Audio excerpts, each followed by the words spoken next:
कोई भी आदमी जनता का खड़े पे नहीं आया, ठीक है? कोई भी किया भाई, कोई भी आदमी खड़े पे नहीं।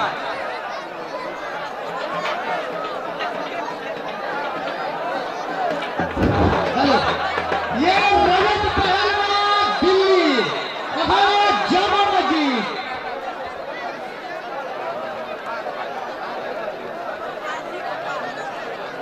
ये गोपाल थापा पहलवान नेपाल जिला रायपुर और कुश्ती का समय 12 मिनट, दोनों का पहला बात कर दिया जाए।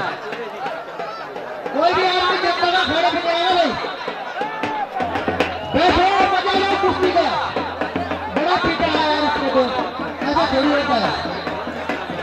आप कमेटी के आदमी हो, आराम से आदमी समझाओ जाओ, उसको हुए दिखाओ, मार पिटाई मत करो, चोट फेंक नहीं जाती है।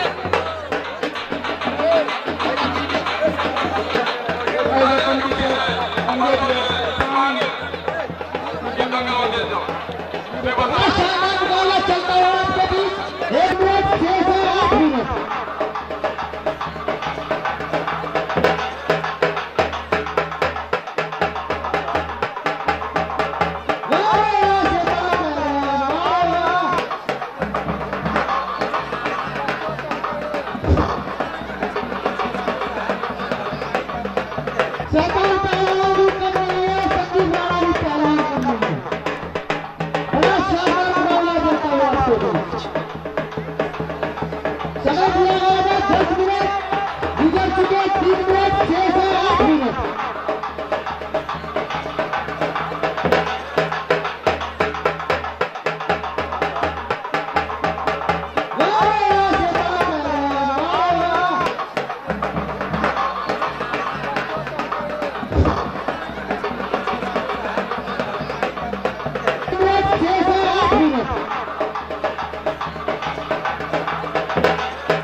Let's go.